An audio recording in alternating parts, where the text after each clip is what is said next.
Hey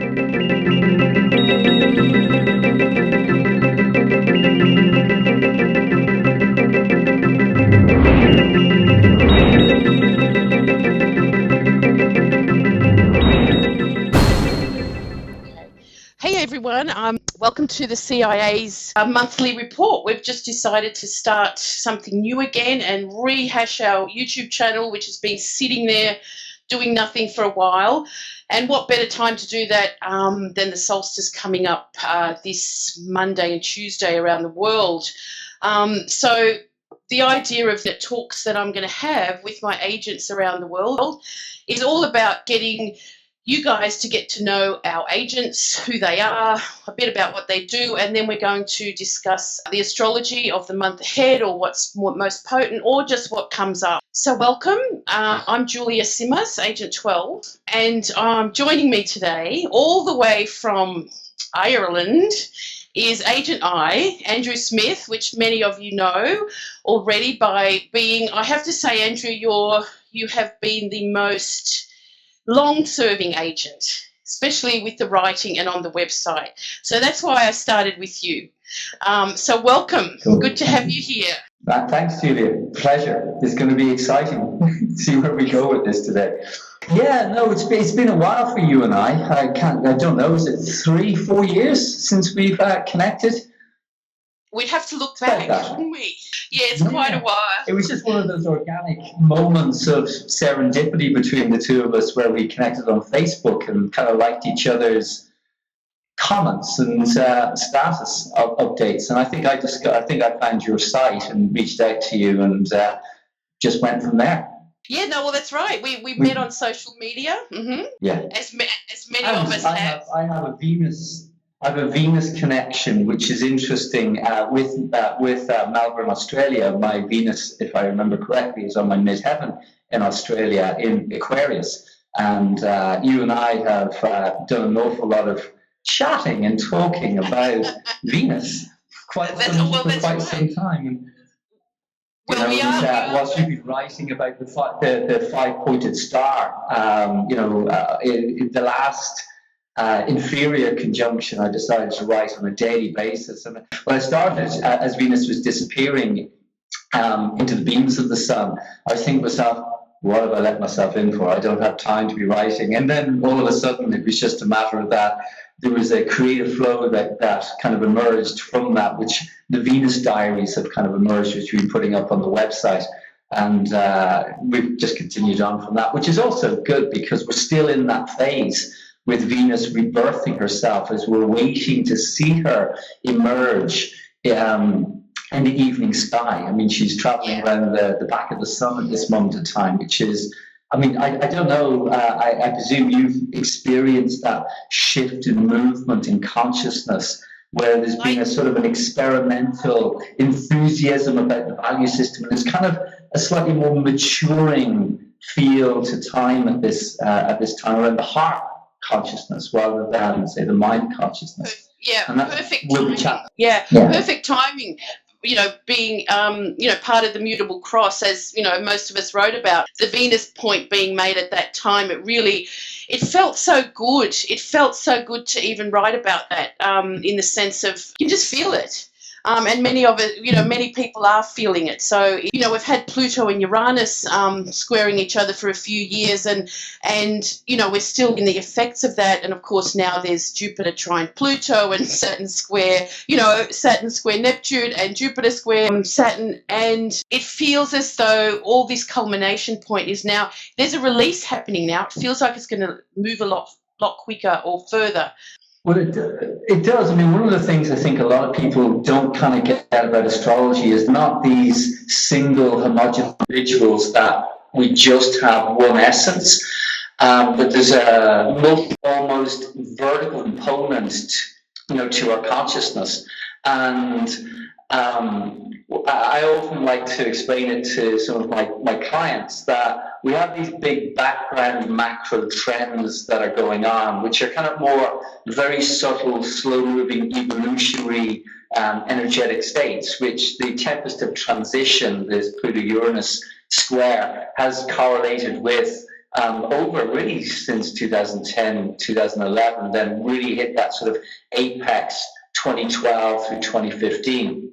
And, one of the things that's going on at the moment, I've seen it an awful lot with clients, is this battle going on within their soul's essence between what is reality and how can I transcend or move beyond what this current reality is into creating a more unified, more holistic, more open space. And I suppose we're seeing it in a lot of the civil and social tensions that are going on globally. Our friends in America are certainly seeing it with their serious question marks on the political situation of, is Mr. Trump and is Mrs. Clinton the epitome of what we have as best in America to represent us? Mr. Saunders, is he a better bet on that? Or is his message to Aquarian, is that going to be a better fit for this time when Pluto moves into Aquarius in 2023 as opposed to at the moment? Because this deconstruction that is going on, where we're just questioning our entire value system, our sense of reality, what we're about. I mean, it's a fascinating time, but also quite a despondent time, and that's where this Venus conjunction that took place on the 6th of June has been so refreshing. One of the things I know we've discussed ourselves privately is this whole notion of how we're able to communicate from our heart what it is that we're speaking. This with Venus and the Sun aligning in the tropical sign of mutable air, Gemini, this whole aspect of the exchange of breath, of how we communicate and share ideas, and how I can learn from you, how you can learn from me, how we can communicate with each other, is one of the things that has given a slight lift. And it's just been fascinating here in Ireland to watch, how a number of the folks that I've got to work with intimately are, looking at their own value system, but also having a bit more confidence around communicating it, despite the fact that maybe a few months ago there wasn't that same degree of confidence, where there was that serious, almost like existential depression, with that heaviness that's been going on. And I think it's useful. You and I know, as absolute, obsessive Pisceans who want to understand consciousness in terms of, our connection to something beyond just the physical plane of existence. We get that.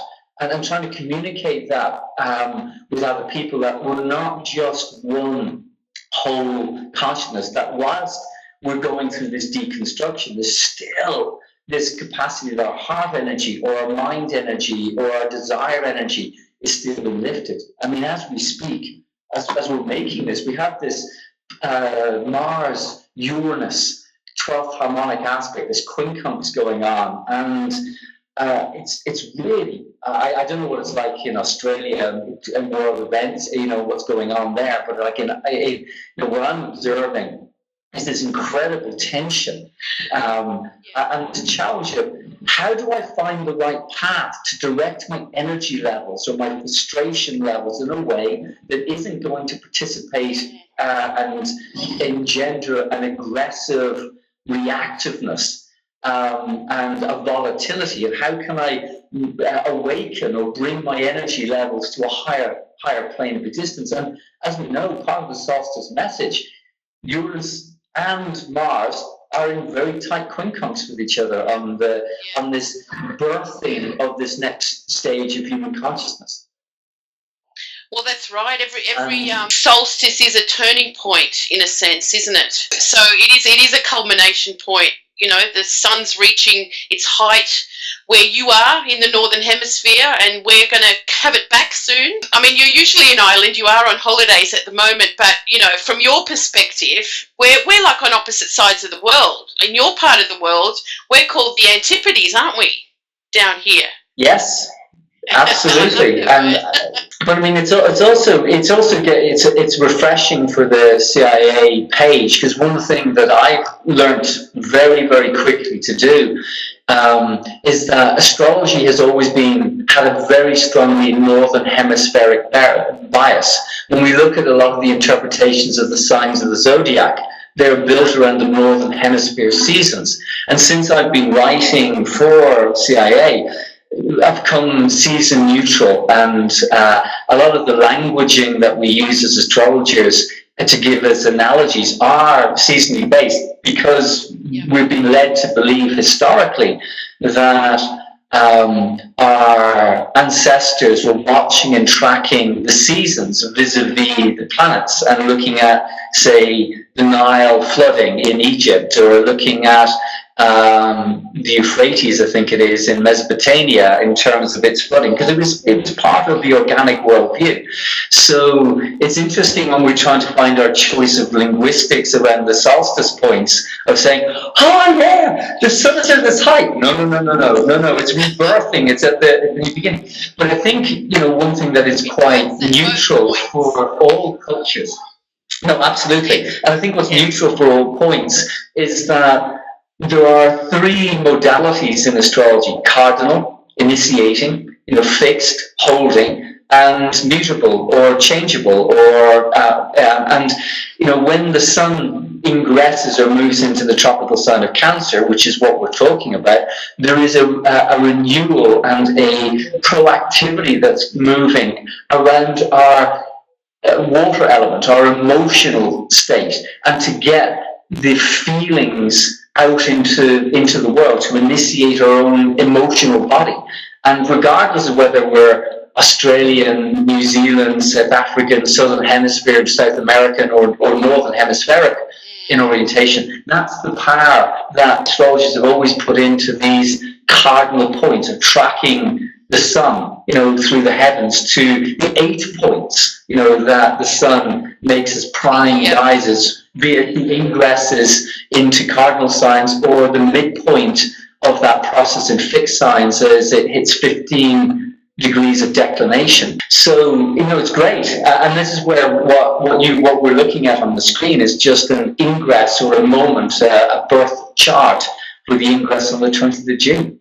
And I think one of the things we were discussing before we decided to make this video is that the closest aspect in a birth chart or an electional chart is one of the main talking points of that birth moment. And I mean, it's ironic that we ignore the fifth harmonic, given that the principle 5-ness is quite an important principle in number theory, when we consider that number to astrologers is not just a binary linear entity. 1 is unity, 2 is awareness, 3 is conversation, 4 is manifestation, 5 is creativity, and so on and so forth. So if we've got this Venus-Jupiter quintile as the closest connection in the solstice chart, it means that there's a capacity to be creatively inspired with our heart-centered intelligence to open up our awareness into a more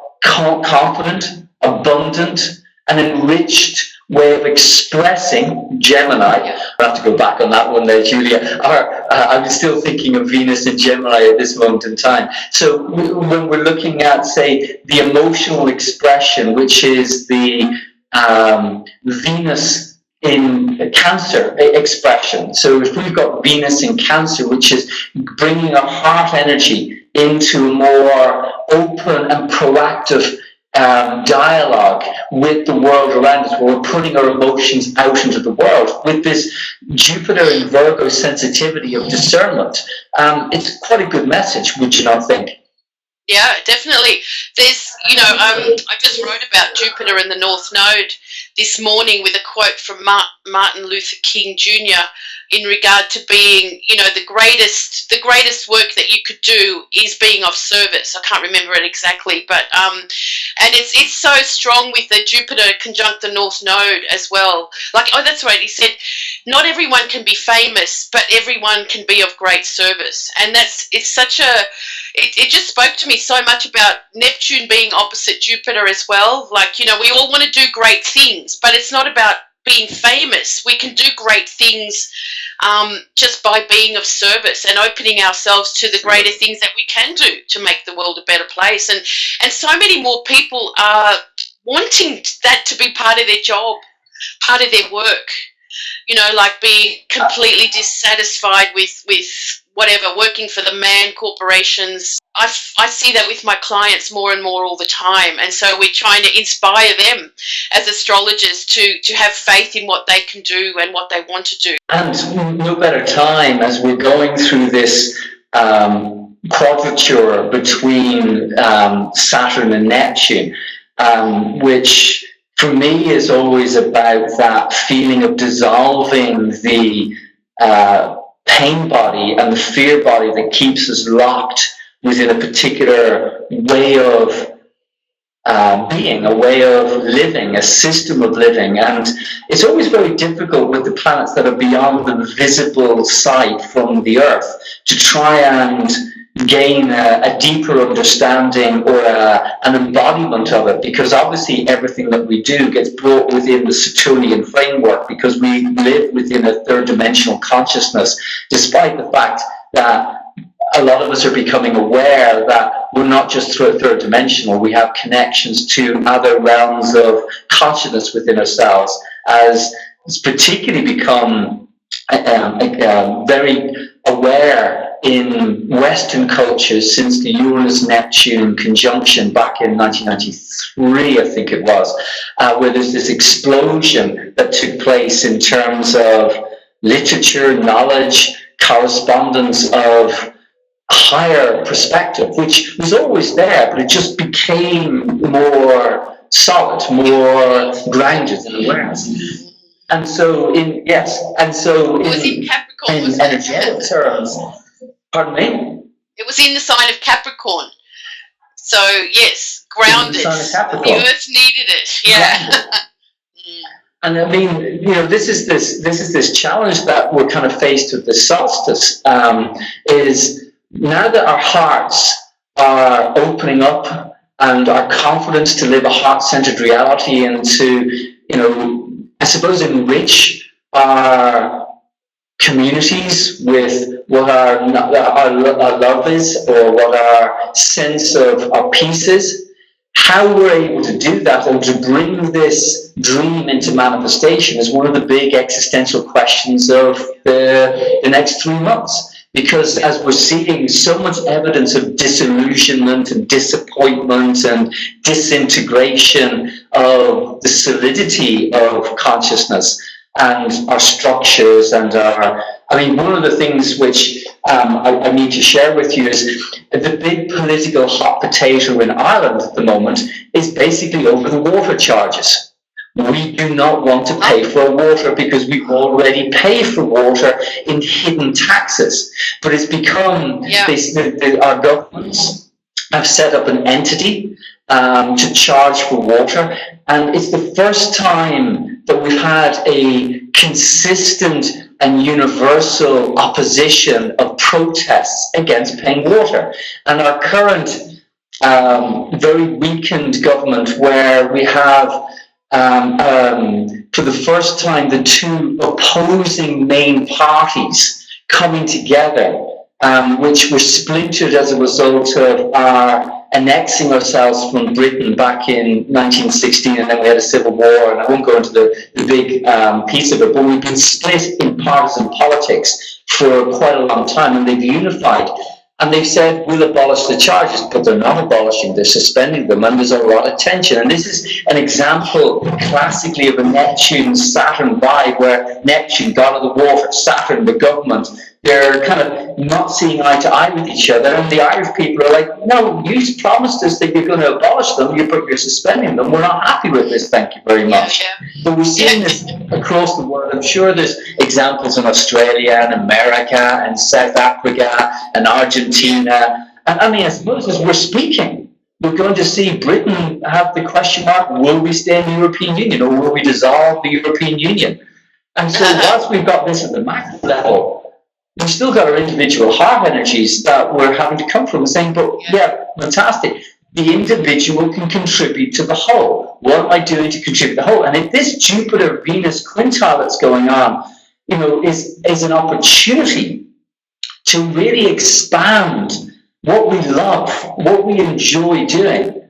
I think what an incredible message that the solstice point has, for this next 3 months. Yeah.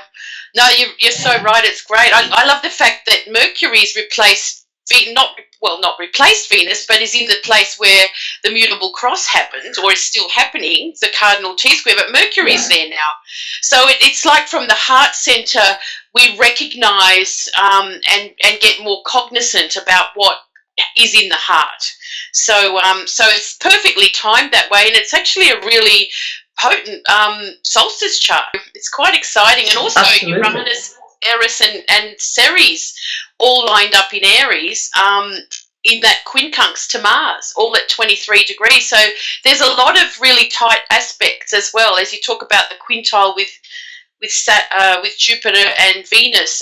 There are quite a lot of others as well, isn't there? Yeah, I suppose you could look at the quincunx itself at 23 degrees of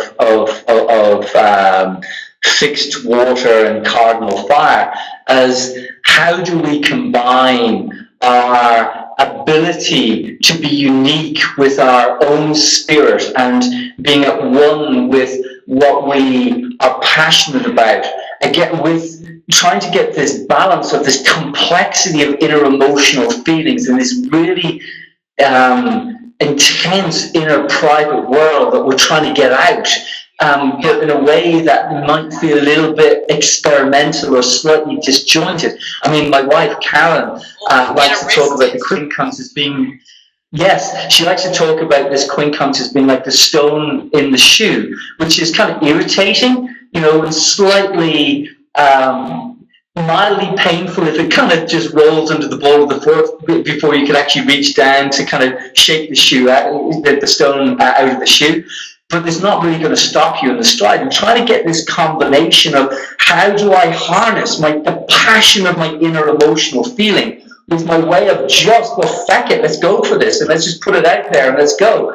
Which also is part of what we're talking about in terms of this, I suppose, this reconstruction to bring us as an individual back to the center of not only just our own world, but just also to consider the individual as an important player as opposed to let's just do it for the common good, which tends to be the ubiquitous saying in a lot of politics, which I think most of us are kind of jaundiced and cynical about because we think for the common good or for the 1%, But I'm not as familiar, I'll be very honest with you, I'm not as familiar with Eris as other astrologers are. I'm just not 100% sure that we know fully what she's about given her recent discovery. Ceres, however, I don't know how it is in Australia, but in Ireland, there's this massive, massive awakening around food quality and around, we're not going to be taking cheap meat. We're not going to be eating poor grain. The amount of, inverted commas, gluten-free celiacs that have emerged around intolerance around grain. And I do think there is something in the solstice chart around how we're nourished, not necessarily about the food, but how we're nourished. That's going to emerge as a massive question mark. And whether it's how we're nourished emotionally or passionately or politically, or how we're able to direct our consciousness in a way that maintains our health against the disease, that we've been trying to collude to, because you made reference to it. It's like, why can't we make a living from what we want to do? Why do we have to be enslaved to the system? That's the story that you've been writing about and all the other agents on the mutable cross. And it's just so codified in this solstice moment. It's just, it's powerful. It's powerful. Yeah, I know it. It's packed in there, and this is the great thing about looking at equinox and solstice charts, and perhaps equinox points being the balance points. I've got a little graph here just for the balance points, and the solstices being the extreme points of the sun's movement, or not the sun's movement, our movement around the sun. We often forget that. Yeah, that's right. I was just looking at that Uranus, Eris, and Ceres, and all you say about the food is or the organic food, the great quality, all that, as you say. And there's more important things than just the selfie, isn't there? which is very Uranus in Aries, you know, the digital age and everyone being on camera and screen. And I mean, and that's part of the Neptune in Pisces phenomenon as well. I think with the serious dynamism that Mercury is experiencing through the solstice point, a question mark of our maturity of how we use our knowledge and our communication, particularly with the slightly more autistic form of communication that's emerged through chat rooms, through social media, where there's a tremendous amount of misinterpretation or this flicking bit. Like you and I have noticed this an awful lot with the development very recently under the under the Saturn-Neptune square, where GIFs, animated GIFs, are saying a lot more than the spoken word, and we're getting a lot more interest in the picture. Now, I know that's also a Facebook thing. Yeah, but I know it's more a Facebook scenario because it's an image base, but we're noticing it. I'm noticing it. Like in my private correspondence with clients, I've sent people voice messages so they can hear the tone and texture. It's the same thing with the reading of the articles, because some people aren't great readers or they don't have the time, so therefore they can stick it on and listen to tone and texture, because tone and texture is something that, you know, is disappeared from correspondence, you know, with texting, with that. And I do think that, you know, we're going to notice over the course of this entire Saturn-Neptune question mark of what do we believe and how do we put our beliefs out there in a way that are not misunderstood. There's going to be something about that theme that runs through this solstice moment to the equinox or beyond. Because, I mean, you know, astrologers are in debate. Does the solstice chart hold for 6 months or 3 months, to the equinox point, to the turning point, or to the next solstice point at, you know, the Capricorn ingress, which is always an interesting one to get into conversation around. Well, that's right. Well, that's more apparent, isn't it? That's why we do the zero Aries rising chart, so that we're not doing it for a particular place on the planet. You know, I haven't checked for Australia what the ascendant would be on the solstice here, sure, but I should, because we've got an election coming up. So that's a topic for another time. But yeah, but it's. I think the theory is if it's mutable, it only lasts for 3 months. If it's fixed, it's the whole year. No, I was just going to say, it's the great thing about the amount of interest in astrology, and particularly younger folk coming and finding an intellectual fuel in the ideological framework of animism, holism, that astrology has always spoken about, that we're going to have a lot more people start to look at some of the superstitions, some of the hyperbole, some of the untested, unquestioned theory that we have in astrology, and then coming up with a slightly more concrete, as much as we can ever have concrete within the divination of astrology. It's going to be a fascinating thing. So this brief conversation around, is it 3 months or 6 months, is certainly something that part of the question mark of what is the solidity of astrology, what is its meaning, is something part of the meter course, which has got nothing to do with astrology. It's across the board, where you're looking at the environment, you're looking at politics, you're looking at relationships. I mean, they've all got different. They've all got, all those modes of astrology have all got different, let's say, rules or ways to look at it and stuff like that. So I mean, that's right. I mean, maybe through these conversations we can highlight some of these different modes for everyone out there who are interested in astrology, because actually, as we talk about that, one of the things that astrologers do, although you're not going to see it well on this chart, is we put the chart that you've just seen on a world map, okay? And so therefore, you know, we can read, highlight spots. Over here where my pencil is you can see where the planets are rising as we're turning into the east. So Australia turns into the east, and then planets set and so forth.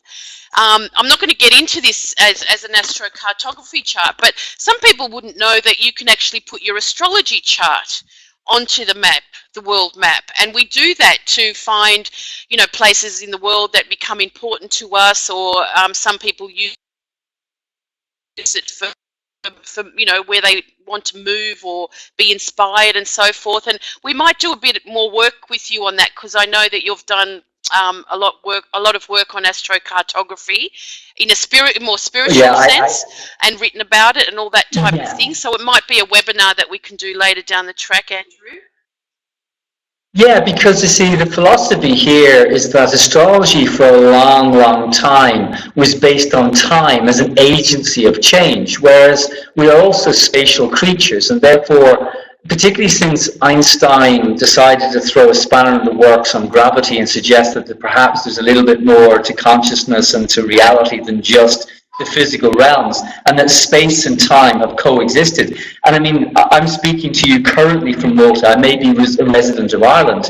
You may be speaking to me from Australia. However, you know, my relationship with Melbourne, rather than say Perth or Cairns or Canberra or Brizzy or Sydney, is Venusian. Why? Because on the mode of my incarnation, I had Venus culminating through Melbourne, Australia. So therefore, what I'm experiencing, if I want to stay in Ireland, is when I connect in with you, regardless of our interdynamics of our own birth moments interweaving with each other, regardless of, you know, what transits or my evolution that I'm going through, or progressions that I'm experiencing, internal development, my relationship with Melbourne, my relationship therefore with you, is a Venusian relationship. Now, Venusian in the complex of my Venus in my chart, and what its complex is, and the houses that it rules. And the same way that we're looking at here, we can also say that for the solstice point, that, you know, the Venus Sun conjunction is on the midheaven through Hawaii, or it's on the IC through Neisner in South Africa, or through Athens or Vilnius in Eastern Europe, or in Turku in a provincial town in Finland. It's equally as valid as saying the sun is in Cancer. But what the mundane astrologers use is this framework to give prophecy, if they're interested in the physical realm of manifestation, of where the archetypal themes are going to find manifestation. So therefore, we could look at the mutable force aspect of saying, we could focus on the Jupiter-Neptune opposition around the Andaman Islands, or through Thailand, or Burma, or through Tibet, or indeed in Costa Rica, or in the eastern seaboard of the United States of America, to say this theme of evangelical prophecy against, you know, this whole guise of what is actually really important for us to grow within, is going to find manifestation on the eastern seaboard of the US. So, and these are just little ways that you can expand the vocabulary of a chart. Well, I've just had a quick look, but the Jupiter North Node goes through Orlando, Florida, for this equinox, for this solstice chart. So, I mean, that's pretty intense, of course, you know, seeing what's happened there, and it's like eclipse points, you know, coming up to solstices. You know, it's not on the day, it's around that time, you know, that we're looking at it. Like an eclipse is in effect for, you know, even a couple of months, and so therefore they say the same about the solstice charts, you know, coming into effect. But I didn't see that before, I just saw that now. So of course, you know, the huge issues that arise with all of that, you know, Jupiterian issues, what we believe and so forth, and, you know, horrible events. And also keeping in mind, obviously, you know, there's going to be a lot written by astrologers on the physical manifestation and the lower manifestation of Mars in Scorpio quincunx Uranus, which has been taking place as Orlando took place, as the violence in the European championships in France are taking place, as Russia have just received a suspended disqualification pending further violence from the ultras, which are a highly organized group of individuals whose intent has got nothing to do with actually the game of football, but is actually to do with war and to do with violence. And then, you know, I read an article yesterday, someone posted on my timeline about the fact that there were 43 other shootings in America at the same day that, you know, the tragedy of one man's projection of his own inner conflict and challenges, you know, to take it out on the world around and to basically slaughter innocent individuals in his own journey, has come up. And obviously it's very easy for us as non-Americans to have opinions on it, but this is an American issue that they have to look at themselves. And whether, you know, I mean, obviously it's so written into the Constitution. And the question is, just because it's written into the Constitution, is there a correlation or a connection between their inner values and their outer manifestation? And that's a bigger kind of dialectic for America to answer for themselves, rather than for us to have opinions on. But it's powerful. Just one quick thing I was just going to say, just for those who aren't aware, I was saying, like, but hang on a second, this is the solstice point on the 20th of June. The incident in Orlando took place before that. This brings up the philosophical question of what time is, because, you know, are we pulled towards solstice points? Are they going to manifest because the energetics are already taken place, and what we're doing is living that point out? And if so, this is the fate freedom aspect that goes on inherently within astrology, is how much of life is fated and free.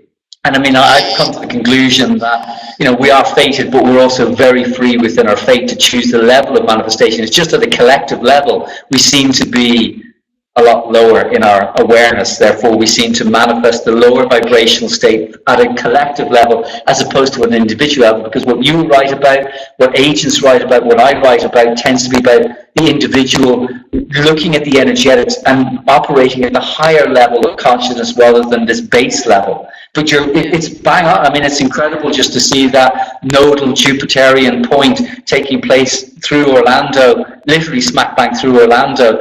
You know, they've got a lot of answers or moral questions to deal with, and that's very Jupiterian. Jupiter comes first, what we believe in, and then, you know, it's Saturn that puts down the rules. So it's, like you said, an existential crisis again, you know, with the two squaring and so forth. It's got to have faith and trust and show the way in a way. And something else you were talking about before about raising consciousness. I mean, that's why we're doing what we do with the CIA. It's going really well. You know, I've met so many amazing people and wonderful people all around the world. And, you know, it's such a good place to be in. So I'm glad you're part of it, Andrew. Or Agent I and thank you for having me. No worries, but we probably should finish up because we've been rambling on a bit. But again, it shows how much there is to talk about. And I think the message of the solstice is that your dreams ultimately can manifest during this time if you're able to move your consciousness away from the fear and the pain body and looking right deep into your own heart energy, and, you know, really have this abundance and to breathe through this creative possibilities that are emerging, you know, around your heart energy, which for me is the summation of the light factor that Venus is before she becomes the full proper evening star in July, with this connection with Jupiter during this tempest of transition and this discombobulation energy that's going on, that the rules, there's no rule book anymore. There's literally no rule book. It's all out the window, and let's go for it. Yeah, like see how good we are at creating. You know, I did start astrology or learning astrology way back because I was very much into looking at alchemy and the traditions of alchemy and all that kind of thing. And then I realized, because I wanted to be a magician, Andrew. So and then I realized that they all knew astrology. Like, before I go any further, I knew, you know, I taught myself a certain amount. I said I have to start from the beginning. And so, in a sense, it is my way to access living magically, still experimenting. Because I think, just as an awareness or a consciousness, we know that that's there, but we haven't experienced it enough and we haven't lived it enough. But we are those, we are beings that are capable of that. I definitely somehow remember that. So my introduction to astrology, George Lucas is the person that I blame for astrology, so I do. Oh, really? Because as a kid, it was the concept of what the Jedi in Star Wars were doing, and the notion of obviously the exploration in space and set in space that really just fueled the imagination as a kid. That eventually drew me. Well, it was a circuitous route into it, but I discovered astrology literally 2 months short of being 22 years of age, and just knew it was my path. But it was looking at the stepwise progression through my teens that was gradually moving me down this direction without having any awareness that it was going to be astrology. I didn't really think much about it because I've always been more interested in the philosophy and understanding of life and magic and understanding the invisible realm, that I know it's fictional Jedi piece, but it's based in, as you say, this deeper aspect that the physical realm is not necessarily the only realm of existence, but then you and I have that really spacey kind of out there Pisceanness about our natures, so we can't help it, and we're teaching people how to be part of it. Well, that's what the cosmic ship is all about, and everyone's welcome aboard because we're here to lift the spirits in more ways than one. So look, thanks Andrew for being here. I'm going to end just so that we don't go too long by just a few infomercials about what's happening with the CIA. Of course. One of the things that we're doing, as you know, is we've started a membership, a CIA collective, where there's much more offered to our members for a paid subscription. Andrew's part of that. To read his articles, of course, he's still writing his diary notes on the website, but his other special articles are all part of the collective. Memberships to join. All the details will be under this YouTube clip for you to to click the link and go to.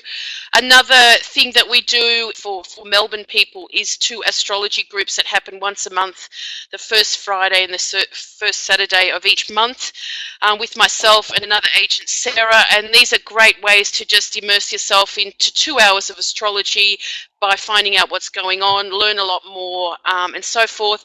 And there's going to be more of these starting up, which is quite exciting. So another agent, Maggie, is going to take one up or start one at the Gold Coast in Queensland. So for now it's just Melbourne and a few places in Australia, but stay tuned, hopefully there'll be more.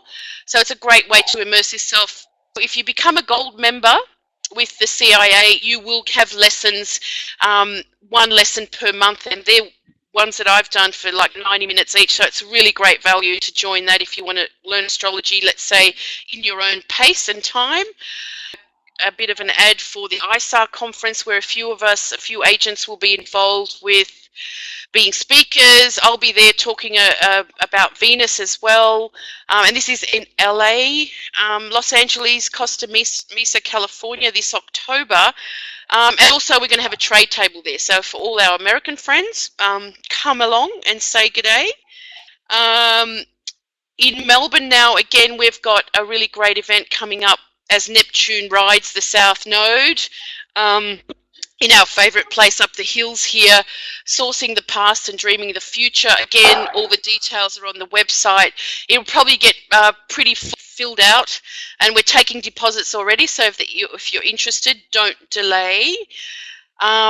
Another one of our amazing events is the Star Camp that we have in the Outback, and that's next April, and that's even smaller, so we can only get, I think it's the most 22 people, and so therefore it's already, I think we've already got 18 people on the list, so that's going to book out. So again, if you're interested, get in touch. Andrew's going to come next year to Australia to our Healesville retreat, so that's next October, which will be fantastic, but we haven't got the details yet, but you know you're coming. And Yeah, that's right. And then another one that a few agents are involved with, run by the New Paradigm Astrology Community, which is Kate Parcher, the wonderful Kate Parcher, our Agent 50, is putting on in Costa Rica. You can have a look at the program there, and that's in about a year's time, so May 2017. So there's something for everyone, and we hope to see you at something at some point, or connect to us on the website, of course, for all the information that you need. So, Andrew, thanks a lot for being with us for this conversation. Thank you. And I hope our listeners, viewers, agents, friends, colleagues have had a good time listening. And happy solstice, everyone. I leave you with this beautiful blessing of candles. We can't forget to, put our intentions out there for the world and know that they are doing something. Like, it might not feel like it sometimes, but the awareness is growing, and that's fantastic. So happy solstice, Andrew. Happy solstice to you.